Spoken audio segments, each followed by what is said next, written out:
Hi, good morning, everybody. Aloha from Hawaii. My name is Jürgen Steinmetz, and I'm joining you from beautiful Honolulu, Hawaii. With me is my partner and co-host, Dr. Peter Tarlow, joining us from College Station, Texas, and our Howdy. Tom Jenkins, joining us from London, England. You can see Evening. Tom's black suit and red tie. We just talked about it, and we're more in the aloha spirit this part of the world. And we're going to talk about how we can bring everyone together through tourism again. I see we have a lot of interest. People are joining us, so we're going to get it maybe a few more minutes before we can start our discussion. In the meantime, just some housekeeping notes. Everyone is now muted. We do this to avoid background noise from other people. You may not realize sometimes, even if you don't mean to have background noise, it just comes. But we're entering an interactive discussion. That means everyone is welcome to ask questions and participate. And you do this simply in clicking on participants or on chat on the bottom of your screen, and you see like a blue hand you can raise. So once you click on this hand, we see it here, and we're going to give you the microphone in the order we receive these requests. We're also wanted to let everyone know we have a special event on Sunday coming up. It will be attended also by the Honorable Minister of Tourism from Jamaica, Edmund Bartlett, by Taleb Rifai, who might be joining us today as well, former Secretary General UNWTO. And we're going to celebrate World Tourism Day. And there's going to be a celebration with a focus on 3 destinations, what is Jamaica, Jordan, and the United States. And so again, welcome everybody. So I like to just hand over to Peter to say hello, and welcome everyone from your end. Yeah, so Jürgen started with good morning from Hawaii. I'm sure Tom will mention good evening from London, and I'm right in the middle in Texas, so good afternoon to everyone. I think this is a really important session that we're going to be talking about, because this is truly, we're at a crossroads in the world of tourism. When the whole COVID-19 pandemic began, many of us had the hope that it would be short-lived and it would be done very quickly, and we'd be back on our feet 1, 2, 3. Now, as we're going toward the end of 2020 and entering into 2021, there's fears that the winter is coming. We may take a second or third wave, that we may not only deal with the issues of illness, but most importantly, of economic survivability. We're already predicting possible tsunamis in the hotel industry, and many restaurants are wondering if they will be able to maintain themselves going at 50, 60, or 70% capacity. Of course, there's the whole transportation industry that is also struggling. So the pandemic first was an attack on our health, but now it's really a dual attack. It's both our health and also our economic well-being. And that means that and so many other industries that are dependent on tourism are now also being faced, because tourism is not just travel for leisure or even travel for business. It's a series of multiple industries that are interconnected into a parallel. And so today's discussion is really not only how do we survive, but what are some of the forecasts that may be taking place? How do we make tourism work in a period where it may look completely different, even when we come out of this in the years to come? I work with police departments all over the world, and I will tell you that the whole concept of tourism security has totally changed. Once upon a time, we were worried about issues of thievery, or even kidnappings or hijackings of planes. Today, we're worried about social distancing, the use of masks. How far can people go? Will people travel at all? Do we need these types of tourism policing, or do we now need medical policing versus tourism policing? So it's a very different world that we're facing. And that's some of the discussions. I'm looking forward to hearing what Tom has to say about how it's impacting Europe. And of course, then we'll also talk about how it's impacting the United States and other parts of the world. So that's just to get us going. I should say most people could not wait for 2020 to end. So the solution was that this past week, we had Rosh Hashanah, the end of the year 5780, and the beginning of the new year 5781. Maybe we all needed to put that year aside and wish each other a happy new year. Maybe the next year will be better than the last one. Yeah, thank you, Peter. And I agree with you. I think when we first talked to Tom, was it in April this year, April or May? We didn't even think about where we are standing now in September. Isn't that right, Tom? Well, I think we contemplated it. We went that far. I think you're quite right. I mean, we were looking at a situation in May when we were surveying our members, and a good 25% of them felt that the business would return in the last quarter of 2021. This is not going to happen. And I think many people are looking into, last quarter of 2020, I do beg your pardon. And this is not going to happen. Everyone is now looking to the second half of 21 for a recovery. But I don't think, I mean, thank you so much, Peter. You've more or less covered most of what I was going to say in a very elegant, It was merely an introduction. So I feel almost like handing back over to Jürgen. But no, in all seriousness, I mean, there's several things we can say and we will. And the headline news that was launching this discussion was the world travel market is going online. I think Reed, the organizers of World Travel Market, had no option other than to do this. The only controversy about it was the delay in making that decision. But they were, like every event organizer, they were waiting until the last possible moment before they pulled the plug on it. I think from their point of view, this is an entirely sensible move. Not because going online is necessarily sensible, but the worst thing they could do for their brand was to have a bad World Travel Market in 2020. And there was no way they were going to have a World Travel Market that was going to look anything like its normal self in this year. There would have had to have been severe restrictions on the number of people coming into the exhibition area. There would have been severe restrictions on the number of people on the stands.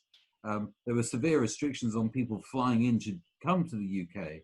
So it really was not, it was a non-starter. So moving it online makes entire sense from that point of view. I ought to, on a self-serving note, I ought to stress that ETOA has its own annual event, which takes place at the end of October, the 30th of October.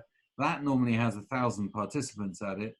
That is going to be online too. So if anybody is interested in that, they just need to Google ETOA GEM and the information on that will pop up. That throws all sorts of interesting questions out. And the old-fashioned curse, may you live in interesting times, I can assure you these are interesting. Whether they're interesting in a way which makes you want to discuss them in detail, it will maybe unwound in the next few minutes. But there are certainly many questions suddenly arising from those of us switching from live events to virtual events. Not least of which is we are in an industry which exists because of live experience. We're not an industry which exists because people want to go and have a virtual tour of somewhere. People want to go and experience things and they want to meet people. And for us to back away from meetings and having live experiences is a really tough call for trade associations and exhibition organizers themselves. So, I mean, what would have been the situation? What will be the situation at GEM? What would have been the situation at World Travel Market? I think the first thing to say is the obvious thing to say. We have seen an absolutely astonishing shortfall and decline in tourism, and this has been worldwide. In Europe, nothing can compensate for the total lack of long-haul inbound tourism, which is what my members specialize in. My members, after all, sell Europe as a destination throughout the world. And the total lack of Americans, Japanese, Chinese is going to be acutely felt in certain areas because long-haul international tourism is unevenly spread. This is one of the great criticisms of it, that people say, oh, they always go to the same places. I'm afraid those same places, and it could be central London, it could be Lucerne, it can be all the main principal cities of Italy and Paris and Amsterdam, you name it. They're suffering from a shattering lack of business. To give you one example, Oxford Street in London relies for 50% of its turnover on foreign visitors. Yeah. If you add to that the fact that there are no domestic office visitors, office workers working in the West End who make up a significant proportion of the balance, you can see the plight that the retail sector is having in London. And that is shared, of course, by the theatres, which are in complete lockdown. They've been closed now for 6 to 7 months. The restaurants, which are having to struggle, as Peter pointed out earlier, struggle at heavily reduced capacity. They're coping with reduced capacity, meeting reduced demand. So this is a pattern which is occurring not just in the UK, it's occurring throughout Europe. There are one or two sort of chinks in this sort of universal gloom, chinks of light in the universal gloom. Firstly, within Europe, and this is not the UK, within Europe, the Schengen area, broken and battered though it is by nation states introducing their own restrictions on borders, the Schengen area has actually lived up to being a single travel area for its inhabitants. And there have been really significant movements, not as big as they usually are, but significant movements of Germans and Northern Europeans coming down to Southern Europe for their holidays. And certain areas, certain cities in Italy, certain areas in Spain have had comparatively good summers. Comparatively good summers, not comparatively good to previous years, but just comparatively good to a lot of other destinations in Europe, which are suffering and suffering terribly. The other strange area that's occurring is that domestic tourism is starting to show some signs of life. Very bizarrely within the UK, we're noticing that coach tourism is starting to revive itself, and it's reviving itself on a slightly older demographic from what we would normally seek from tourism, but it's starting to show signs of life. And that is actually quite interesting because what we're seeing is that there is a reaction to lockdown. And the reaction to lockdown is that people actually want to get out. This is borne out by all the research we've done in the origin markets in China, in Japan, in North America, that the demand for travel is still robust. People are still really expressing real interest. They're searching websites. They're rooting around looking for what they might do for next year. I'm afraid it's not for this year. Added to that, we've got an extraordinary effect of everyone cancelling in 2020, rebooking in 2021. So there are a lot of operators out there with forward bookings looking extraordinarily healthy. It might be added that some of those people who cancelled in 2020 really had little option other than to rebook for 2021. But furthermore, there are things out there which are not looking bad. So if you combine the reaction to lockdown, the reaction to restriction of wanting to travel and get out and see the world, together with really quite robust forward booking patterns, 2021 on paper doesn't look terrible. Now, we have to remember that 2020 was looking like it was going to be a record year. It was going to be a boom year. And so we cannot take anything for granted. And I think before anyone gets carried away with my enthusiasm, I would say that all this recovery is wholly contingent on there being a vaccine. Without a vaccine, I cannot see confidence returning to the marketplace. the question which I won't answer, and Peter may wish to pose, is the question which is now being asked in every European capital city. I'm sure it's being asked throughout North America, which is not, what's it going to be like when a vaccine comes around, which we'll get to in a minute, but how do we live with this virus? And the problem that politicians have is that they've already nailed their colours to the mast largely. They know how to react to virus. They do lockdown. But lockdown, as you pointed out earlier, implies really quite savage economic consequences. And yet it's very, very difficult to avoid them if the second wave is coming. And I fear all the information we have implies that a second wave is coming. Whether it's a big wave or just a little wave, we don't know. But infection rates seem to be accelerating throughout Europe. And I'm sure they will start accelerating in the rest of the world unless lockdown or similar restrictions are applied. I raise that question because being of a certain age, I remember things like the Asian flu epidemic of the late 60s. I was a child then and I was a victim of the Asian flu epidemic in the late 60s. And the Asian flu epidemic had a fatality rate not dramatically different. In fact, it's at the moment dramatically worse than COVID-19. And yet we did not choose to close down all the economies.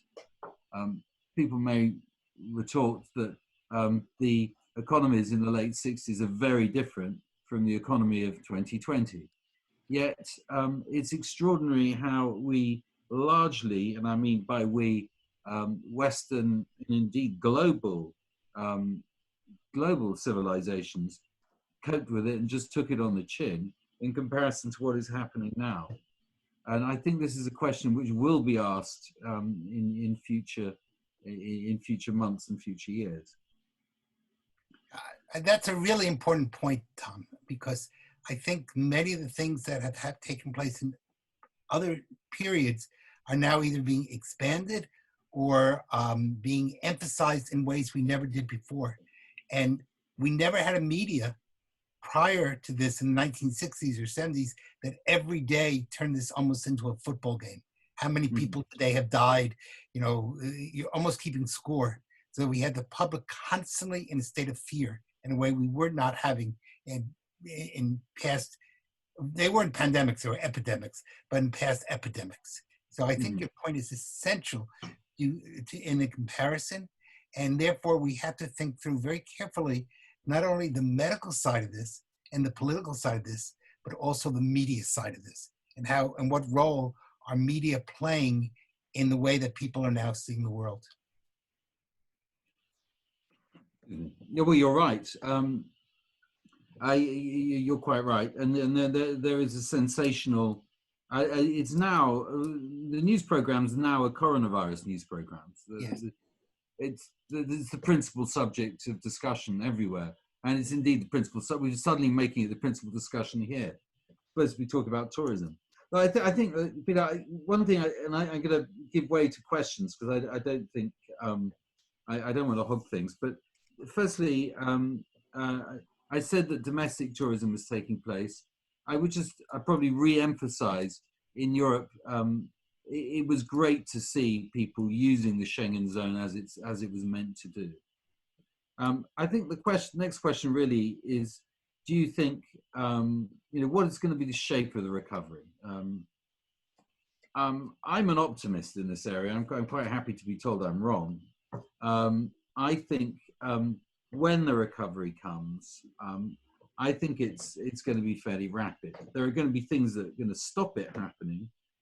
I would note that all the other slumps we've seen in my career, and it goes back to the Libyan bombings of '86 through to the first Gulf War in '91, second Gulf War, and the 2001 incidents, and the Gulf War, the Iraq War that succeeded it, and then the financial crash of 2007-8.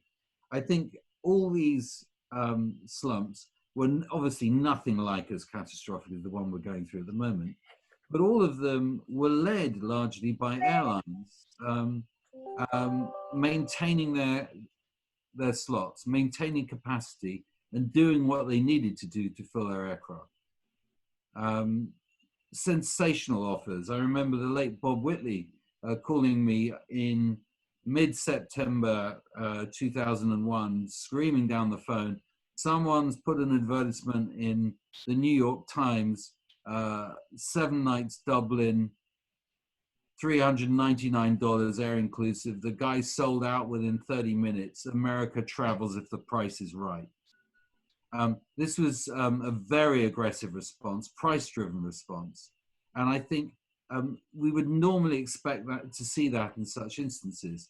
The difference now is that the airlines have cut their capacity, which they normally never do, and then unlikely to rebuild that capacity until demand is guaranteed. Now, we've got the opposite of what normally happens. We've normally got airlines leading demand by cutting prices. We've got the prospect of airlines following demand, and that's a very different recovery picture. I seem to have a cat. That's a really important point, because again, I think we're seeing whole sorts of new types of economies, and this is really a disease that we don't yet truly understand. I think there are going to be two parts of that recovery. One, you're absolutely right, of course, about the vaccine. Probably, I would argue, from a medical perspective, even more important is developing the therapeutics. In other words, if people get the COVID and we are able to give them some sort of medication so that they know that in 2 or 3 days, they'll be just fine. It'll just be being consigned to a bed for 2 or 3 days. Then their fear of travel is going to be much less, because it won't be a death sentence. It'll be a clear recovery sentence with, God willing, no consequences to it. And then it will be somewhat like a flu. We don't stop the world because of an influenza attack. We keep moving on. What created here was fear, and the fear of the unknown. We still don't totally understand all the aspects of the virus and what it's doing. But to add to that, I think we have to be, and you came up with the second really important point, and that is, while we are interested in COVID, we can't forget tourism as a whole. And therefore, we need to be thinking about not only how we're dealing with this particular crisis, which is obviously the mother of all crises from the tourism perspective, but also we need to be thinking about other issues in tourism, the issues of hotel occupancy, of restaurants, of price controls, of people being able to get from one place to another, of national tourism versus international tourism, regional tourism. Are we going to be looking more at a tourism industry where people go to resort hotels that are somewhat like bubbles outside of cities? Or will cities survive in a way that they were prior to the start of this? So all those issues have to be taken into account. I'm working on a paper right now for Australia talking about tourism security. And I had to point out that not only do we have to worry about health security, which is very important, but we can't forget the other parts of security. Robberies are still going on, and there are still room invasions. There are still issues of cybersecurity, of people having identity stolen. And all of those have to be looked at and not forgotten about. So I think we have your point that tourism is more than just COVID. It's multiple regions and multiple sections, one on the other. And how will we develop a tourism industry in the future that's going to be able to take the best of the past, but make a better future? Peter, the interesting thing is, I mean, to a certain extent, I gently disagree with the emphasis that you're making. I think if people are frightened, they don't travel. And I don't think finding ways of catering to their fears is that useful. It's possible that COVID secure resort tourism is a seller, but I think it's very much a niche seller in the general picture of people want to go to Venice. They want to go to see Florence. They want to come to London and enjoy themselves. They want to go to Paris. They want to go to New York. They want to go to places and do things. And if there have to be some strong inhibitors behind to stop them doing so. At the moment, we've got a pretty powerful inhibitor. Yes. The interesting thing, surely over the last 15, 20 years of tourism, if we're looking back on it, prior to COVID, was the extraordinary resilience of traditionally frightened markets, chiefly the United States. In 1986, I think there was one American fatality in Berlin. And I would say 50 to 60% of the bookings for 1986 were cancelled as a result of that. You have major wars breaking out in the noughties and the early teens, and you see nothing like that response from the North American market. It's become much, much more resilient and much more, not exactly cavalier, but much more mature in the way in which it regards and balances threat. And people, I think, now start to understand that going to London or going to Paris represents not a dramatic shift in danger from going to Los Angeles or San Francisco or New York. I think what's extraordinary is quite how more intelligent and more resilient, or sorry, not intelligent, but how much better informed people are and how resilient they are at the moment. So I think what we'll see when the recovery comes is we'll see a tourism industry that looks pretty like the one that it was in 2019. Not as fat, not as crowded, not as complacent, but I think I'm going to find that my members, when they sell Europe, will not be selling remote hermitages. They will not be selling self-isolation packages in Finland. They'll be selling, the top seller will be the London-Paris combination, hotly followed by London-Paris, Venice, Florence, Rome.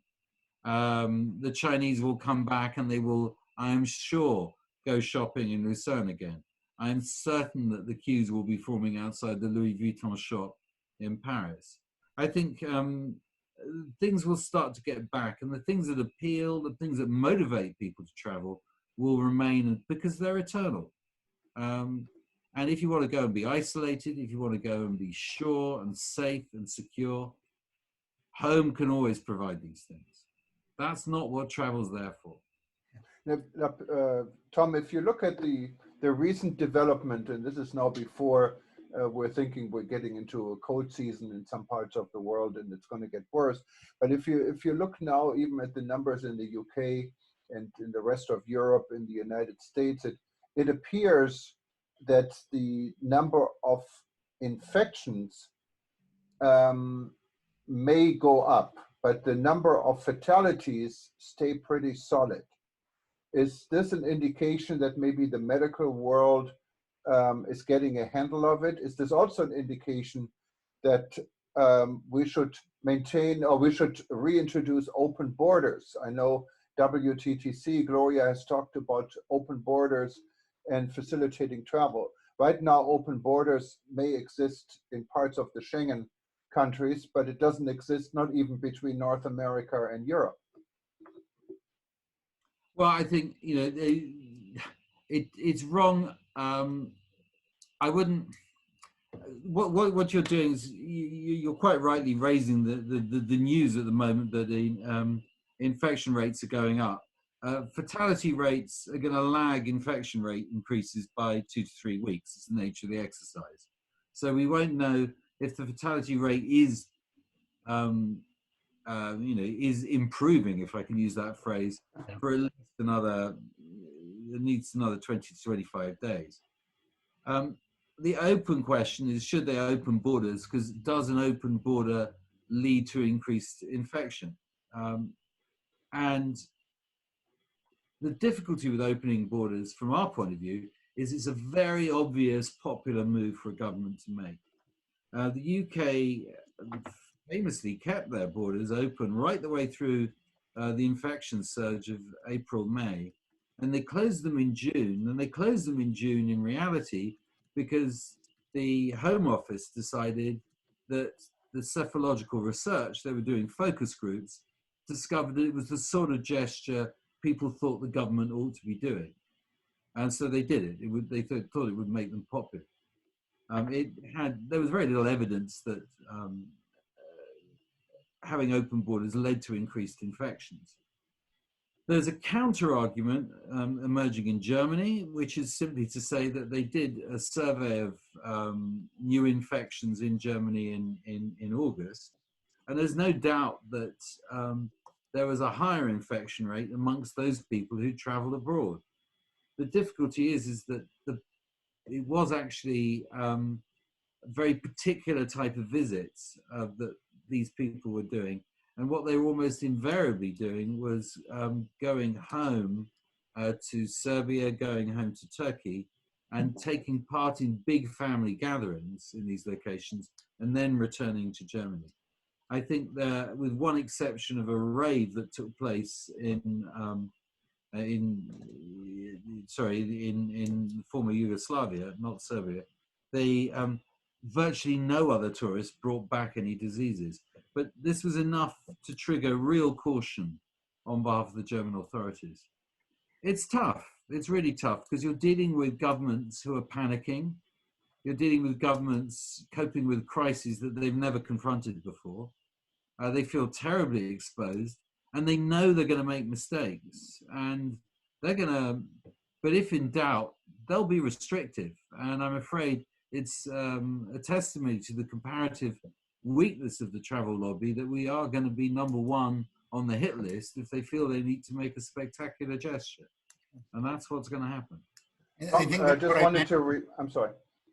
When I said that there's multiple components to this disease, there's the medical side, there's the political side, and there's the emotional and fear side, and we might call the media side.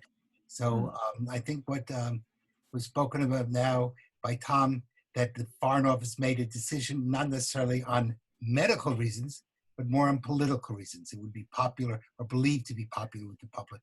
And that's, tourism is kind of caught between those three triangles in a very different type of way, so that it's bounced between the three. Peter, maybe just wanted to remind everyone, we're getting a lot of feedback now on our chat group. Yes, and that is great, but it's easier actually if you just raise your hand. There's a blue button when you click, I think, on chat or on participants, and then we see this here. We can give you the microphone. Perhaps we have Deepak. I see him joining us from Nepal. You can tell us a little bit about how are things in Nepal. You gave us an update last time. And do you want European tourists and American tourists coming to Nepal right now? Thank you, Jargon. Namaste from Nepal. Namaste, Peter. Namaste, everybody. Basically, we have relaxed our the lockdown inside the country, and domestic tourism movements are open now for international visitors. For example, for trekking and climbing, or expedition activities. We have opened from October 17. Right now, international airport is also open for selected destinations. And I had interacted with local tour operators in Nepal, and they told me that for November, is still at least I think 20-25% of trekking activities are not cancelled yet. But the cases are not growing rapidly, but it is constant, because we tried last nearly 3 to 4 weeks of strict lockdown. Even in that kind of strict lockdown, the cases were, not growing rapidly, but not controlled as expected. So in these coming 3 to 4 weeks, we are trying to see the situation, how it will go if we open up some activities with some safety protocols. So that's why we are testing a kind of from domestic tourism movements. After that only we can see something. So for international visitors, from October 17, we have opened our international airport and activities like trekking and expedition. So you're in touch with guys like Tom to get tourism from Europe to come back to Nepal? Yes, we are looking for that. Basically, I was interacting with some agencies like G Adventure in Canada or Hauser, Intrepid, these kind of agencies, and then some middle kind of agencies also. They have been saying that since Nepal is a destination which has most of the destinations in isolation, like trekking, climbing, adventure-based activities, nature-based activities. So still there is good interest about Nepal, and then they have made a kind of protocol to have not a big group in a single trip. So I heard that 20, 25 or 12 to 15 number of packs in a group. So that kind of choice is there, and then we are quite hopeful that if we can prepare ourselves better, we'll be able to get good numbers maybe at the end of this year or maybe starting from 2021. Thank you, Deepak. Maybe before we go back to Tom, just wanted to say hello and also maybe get an update from Cuthbert Nkubi. He's the chairman of the African Tourism Board, joining us from Pretoria. And I had attended a meeting earlier this morning from Project Hope, what is spearheaded by the African Tourism Board. And the emphasis in Africa seemed to be more on promoting and introducing domestic and regional tourism. What about the Europeans, Cuthbert? Hi, Jürgen, thank you so much, my colleague, Tom. Thank you so much. It's good to see you once again.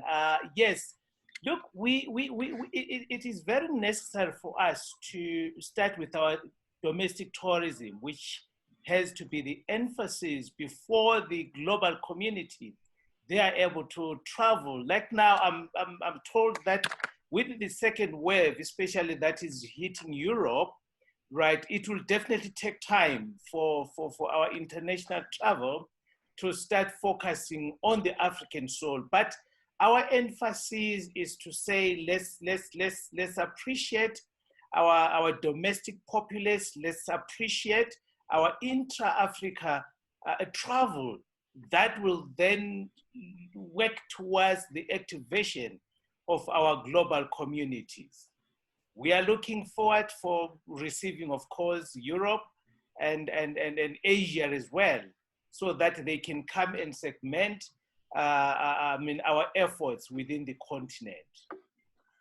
So Tom, how do you see the possibilities Europeans are even thinking about traveling to non-European destinations like Nepal, like anywhere in Africa, like North America or Asia? I think look, anything is possible. Anything is possible, but it just at the moment, it doesn't look probable. And I think, even though Africa and Nepal may be enjoying very, very low infection rates, it's just the sheer process of going there and coming back again, and the prospect of being quarantined upon return is so spectacular that the people that you're trying to attract probably cannot afford the risk of going there at the moment. This is your difficulty. Having said that, as I said, anything's possible. People are, we've, in the UK, I saw 2 Italian groups arrive in Scotland, which I never imagined would happen. But we're looking at little straws, tiny crumbs of comfort in an otherwise bleak environment. But what business you get, obviously, nurture, treat as best as you can, because they're the harbingers of the future arrivals that you need. But can I say that I'd love to be able to sit here and say, yeah, it's going to be great, just go for it. Sometime in December, the lid will come off. No, I think we're looking deep into 2021 before we see any meaningful recovery in demand, both coming into Europe and leaving Europe. So that is really the chance for domestic and regional tourism in Europe to kind of test the waters, how to introduce it and what works and what doesn't work, right? Yeah, but I mean, also realize that domestic and intra-regional tourists have different tastes and different needs to intercontinental tourists. You are not going to see the top luxury hotels in London and Paris occupied by domestic visitors. This is not going to occur. People who've got highly hypothecated skills, such as Japanese-speaking guides, for example, they're not going to be able to survive on domestic visitors. No, I think domestic travel has its own profile, has its own virtue. It underpins, in some ways, manufactures the tourism product that long-haul tourists come to see, but it's not a replacement for the sort of tourism that we're missing. And the same will be particularly true of Africa. Intra-African travel is fantastic. It's much, it's to be encouraged as much as possible, but they're not going to fill the luxury. They're not going to fill the luxury safari resorts in the same way that Europeans and North Americans. Alexandra, she's joining us from Montenegro. I know you had a fascinating article today, what was published in Montenegro. Congratulations. Welcome, Alexandra. You had a question.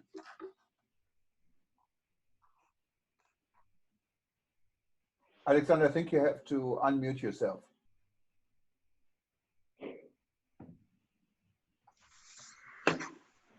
Yeah, let's see if I can unmute her. Yeah. Oh, there she is. Okay.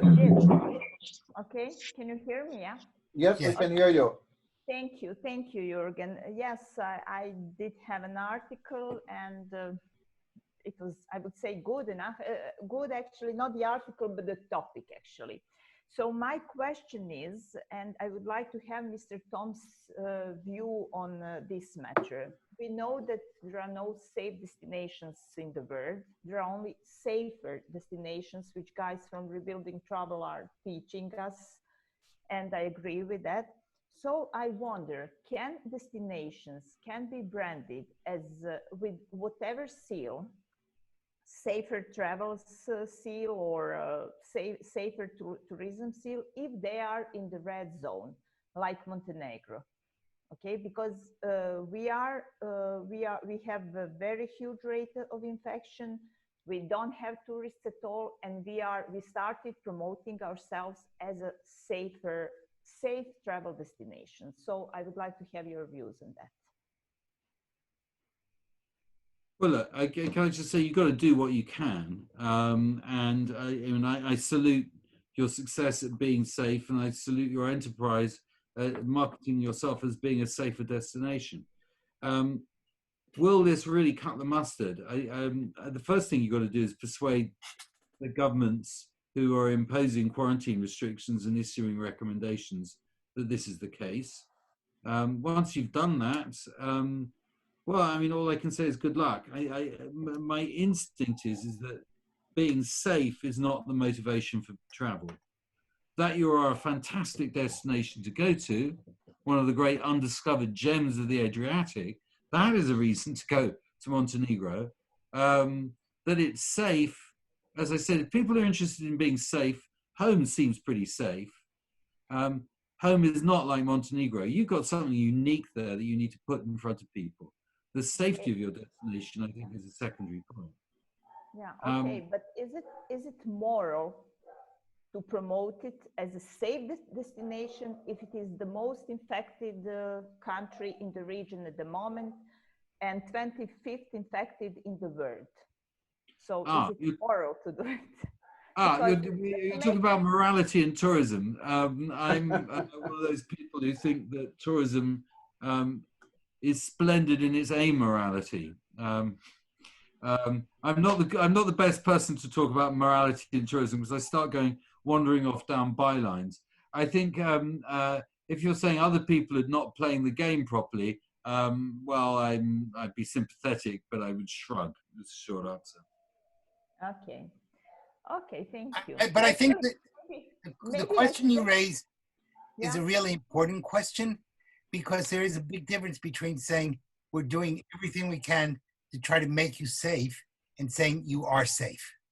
And in tourism, there is not only tourism in the world, there is no 100% safety in anything.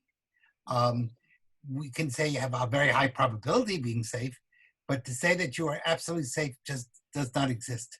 So I think the most we can really say is we are working hard to make you as safe as possible. We're working to make the place safer, but I don't think we can really say it is safe, because you need just one exception and it's no longer safe. Yeah, actually, this is what I wrote in my article today. I disagreed with the solution that we should promote Montenegro as a safe destination, because we are not a safe destination, not at all. And I think we should be promoting the Montenegro as actually starting building Montenegro as a resilient, COVID resilient destination, and that should be the starting point for us, I think. Yeah, and also I wanted to remind this group, Rebuilding.travel, started the Safer Tourism initiative. Right. So we're not, and this was done intentionally, we're not calling it a safe tourism initiative, but a safer tourism initiative. That means it's an encouragement for people to implement all the known rules and regulation to make a destination safe.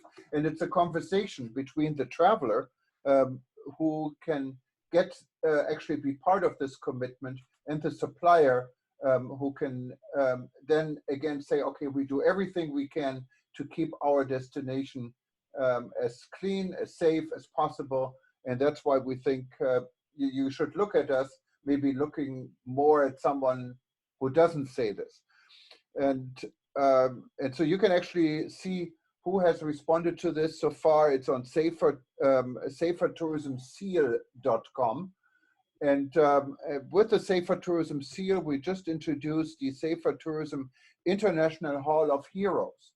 And these are the people that are recognized for doing what they can do, and maybe beyond of what could be expected they can do in regards to responding to this crisis. And we would like to invite Tom to be part of this Hall of Heroes, because Tom really from the very beginning as the head of ETOA has been instrumental in the world when it comes to setting mentorship, guidance, and comment on this ongoing crisis.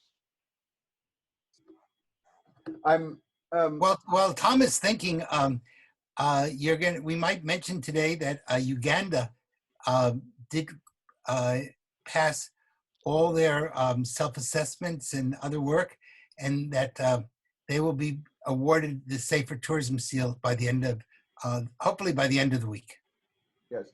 So destinations are important. We're trying to go one extra step. No one can certify anyone of being something. It's impossible. We cannot set these guidelines. So the Safer Tourism Initiative, it's all what it says. We're looking at a destination. In the case of Uganda, we're interacting with the destination. We're pointing out what they're doing according to their own self-assessment, what then again could be seen as pioneering or maintaining policies that are important for tourism to possibly function now or in the future, depending on the situation. But I wanted to invite everyone to participate. So we still get a lot of feedback here on our chat group, and it's a little bit hard to read this at the same time, from my eyes at least. But anyone who wanted to say something, just simply raise your hand and we'd be happy to give you the microphone. Or in the worst scenario, scream out. Or scream out, yes.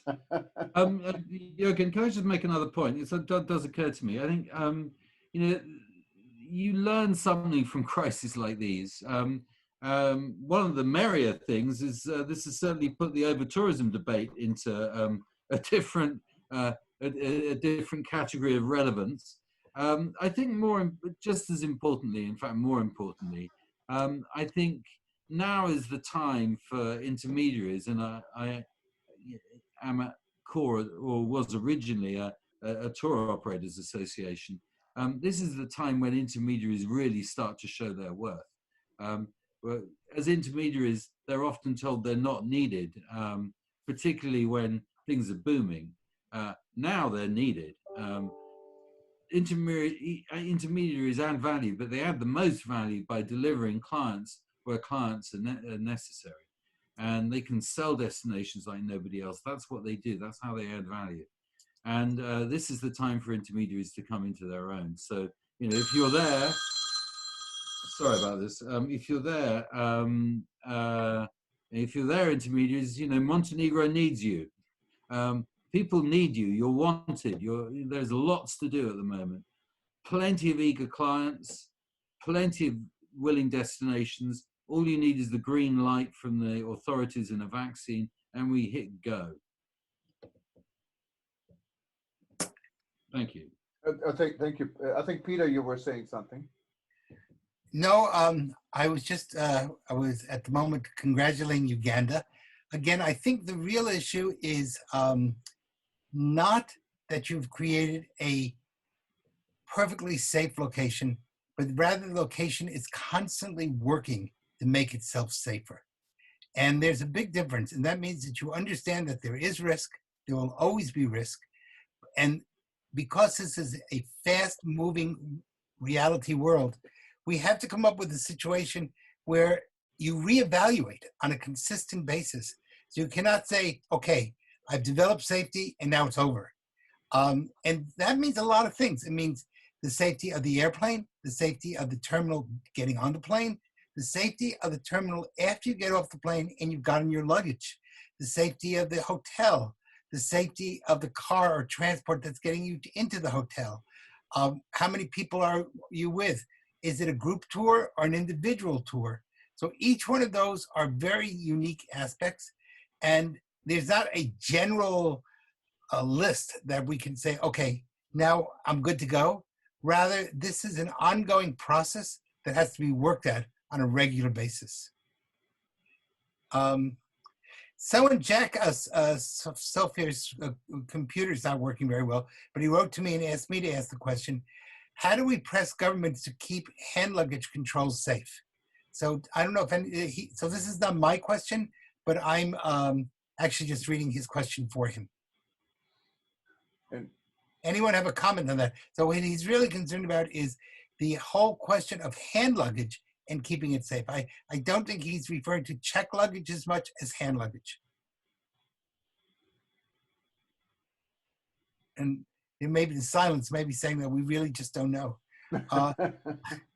Now, it may be possible that we'll be able to come up with some sort of disinfectant. So before you get on the plane, that hand luggage will be sanitized. But, you know, people leave hand luggage all over the place. And if you go to a restaurant in a terminal and somebody else moves it or touches it, could that be a problem? And part of it is we just don't know.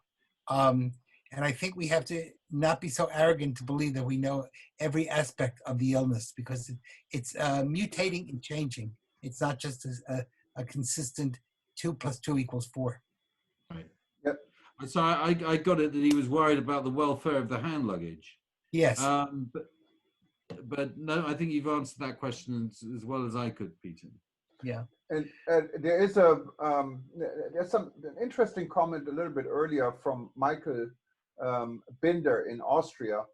And this is kind of the statistics that pop up and then they disappear again, they get discredited, and then people say this is so true. But he's saying in Austria, where he's from, we have approximately 200,000 influenza infections each year with approximately 1,500 deaths. Presently, we hold 15,000 COVID-19 patients with 800 deaths. So we have less than 10% of the infections, but already 50% of the death toll compared to influenza. So please don't underestimate this. Is this a true statement? You know, I think this is going to depend on location, people with comorbidities, age groups that are being touched upon, what governments are doing in a particular location. So I don't want to question his statistics in Austria because I don't know them, but I think those percentages might or might not be true depending upon what part of the world we're in. And also how much sunshine there is, how well people disinfect, how disciplined groups are. So this is not 2 + 2 = 4. This is, each location is going to have to work really strongly to fit it's not one size fits all. It's going to have to be that we fit. It's going to be like buying a pair of shoes. You have to find the right size and the right fit for the right feet. Well, Peter, or Tom may be better. What do you think? There's discussions going on in some destinations like Barbados, and they started also here in Hawaii. And I don't know about Europe, to focus a little bit more on tourism for specific groups, like retired groups that would maybe stay in one place for a long time, people that work on vacation or on holidays, and just change their work environment from their office to a nice resort someplace, because once we're connected on a computer these days, we can work. Is this kind of an opportunity that hasn't been touched very much yet in Europe? Well, I'm dealing with the poster boy for this option, aren't I, Jürgen? You ought to be appearing in the advertisement to promote the idea. I think look, this is a niche movement which lies outside coronavirus. I mean, this is an idea, a marketing idea, and a sales idea, which I'm sure has legs, and it will have more legs now that people can find that they can work from home. And so I'm sure this will start to be interesting. But ultimately, this is less a vacation product; it's more of an emigration product, and it's and this is an interesting new niche. I don't know whether I would be tempted by the idea of going to live in Barbados and working there, even remotely for a length of time. But it's possible. I mean, it's a new and enterprising idea.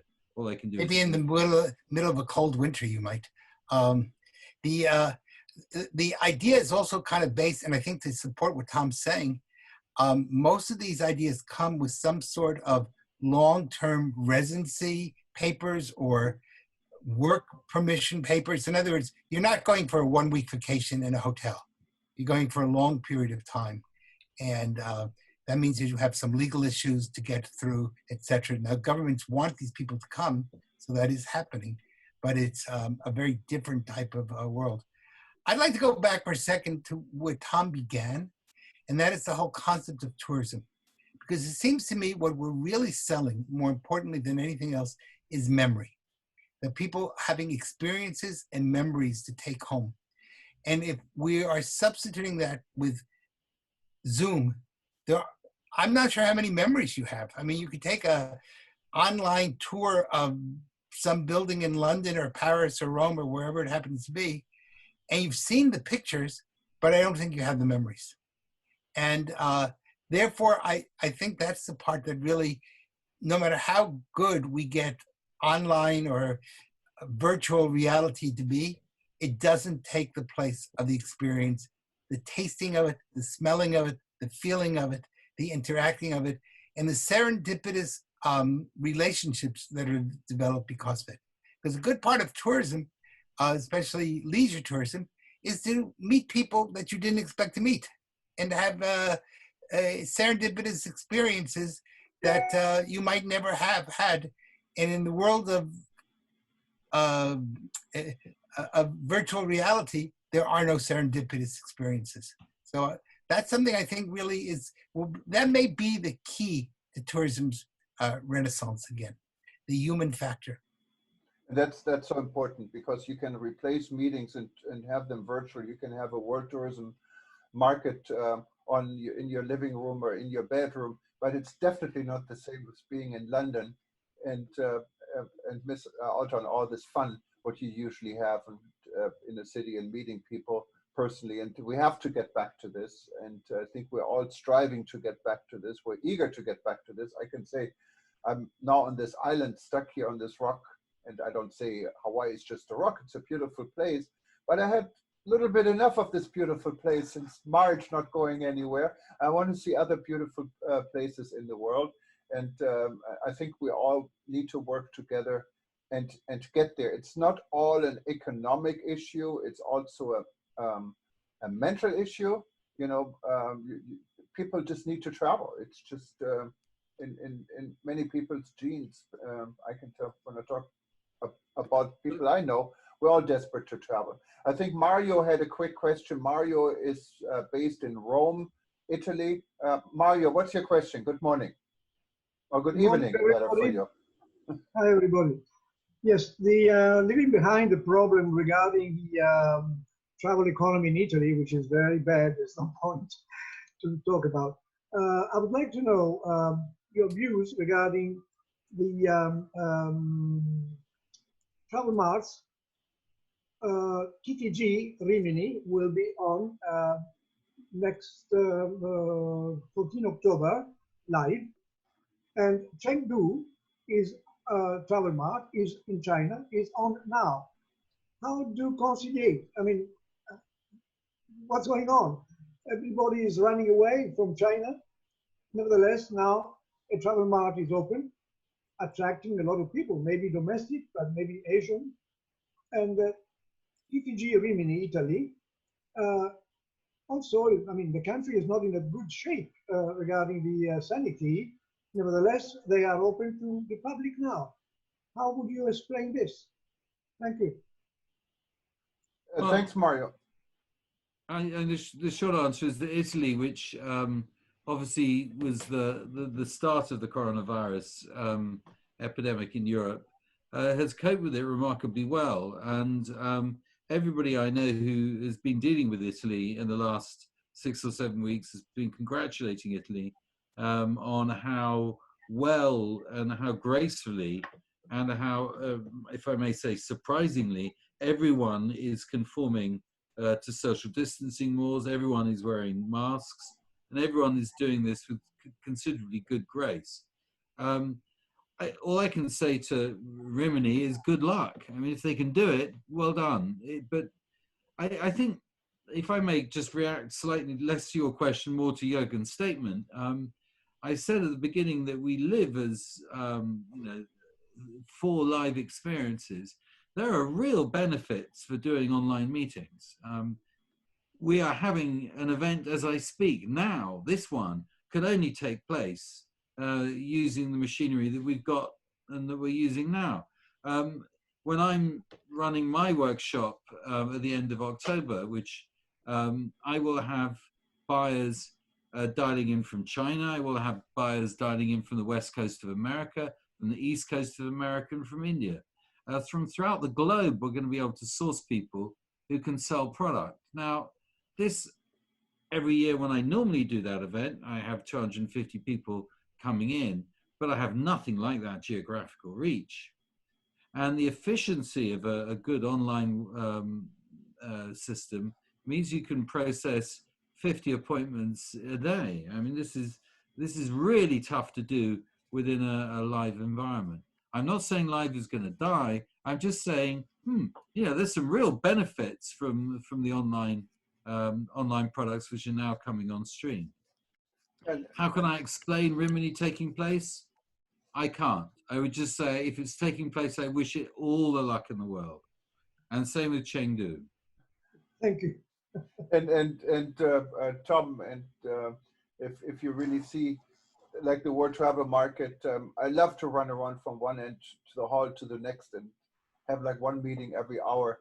And I do, and any day then over 50 meetings on Zoom. But let's see where we get. You're absolutely right. Zoom is opening new opportunities from the business standpoint. It's a lot less money because you can sit in your bedroom to do that. But we all need to travel. Tom, it was a pleasure having you. There's no more questions. There's a lot of chat, but I think we're over our time, 7 minutes over. And we'll be very happy to help you get the word out on the ETOA conference. Just let us know, and we'll be happy to include this in our information also at eTurbo News. A copy of this video will be posted online at rebuilding.travel and also at livestream.travel. We'll also convert it into a podcast, what then will be distributed through 9 different networks, including Apple, Google, and Spotify, and some others. And of course, you will see a report on ETOA News. I wanted to encourage everyone to interact with this community. You can easily go to rebuilding.travel and submit questions, ideas, and also share information, what your destination or your office is doing. If you haven't gotten your Safer Tourism seal yet, just go to safertourismseal.com. It's free. And you can get your seal either on self-assessment, or you can have someone like Peter help you to actually investigate this assessment, and we publish this feedback as well. Tom, it has been an absolute pleasure having you here for the second time. And Jürgen, can I just say thank you so much? And I wasn't able to respond to the enormous honor of being inducted as a hero.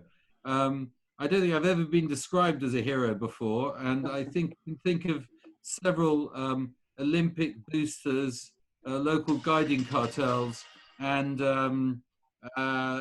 tourism statisticians who would profoundly disagree with that description of me. But I would thank you. It is an enormous honor. Thank you. It's our pleasure.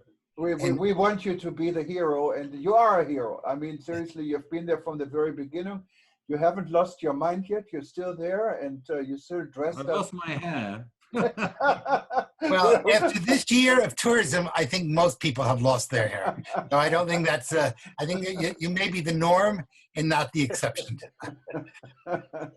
I also, before we end, want to thank you from the middle of the U.S., not from Hawaii. We're not a big rock. We have a lot of space here. But I'm looking forward to one of these days getting to see you again in London, and looking forward to the reopening of tourism, hopefully sometime sooner rather than later, but whenever it's meant to be. I think all of us are going to be really excited to be able to get back on the road again and just enjoy life and enjoy this world. So with that, I'm going to say thank you also, and congratulations, Tom, on our introducing you into the Hall of Heroes. Yeah, thank you, Tom, again, and I'll see you for fish and chips and a nice cold beer in London, hopefully soon. And everyone else, please stay safe. Aloha from Hawaii. And by the way, you know, I wouldn't be a good local German resident here in Hawaii is to tell everyone that we are opening up for tourism here in the Aloha State on October 15th. It's going to be a little bit different because before you get here, you have to actually go to Walgreens or Long's Drugs or one of these drugstores and get a test. And this has to be done within 72 hours before you get on the plane. If you don't have this test, you will have to stay in your hotel room for 2 weeks, and you can't even go to the lobby and the beach. And there are hundreds of special agent police actually monitoring now tourists and hotels that they actually stay there. But you can avoid this. You can have a great time and enjoy Waikiki, enjoy Maui, Kauai, the Big Island, the volcano. Come here after the 15th of October. Just don't forget to get your test. Thank you very much, everyone. And we hope to see you again on Sunday at World Tourism Day. We will update everyone. We're still working on this event. And we have the minister from Jamaica, Mr. Bartlett, as a guest, and some other surprise guests are coming up. Talk to you guys soon. Aloha. Take care. Bye-bye.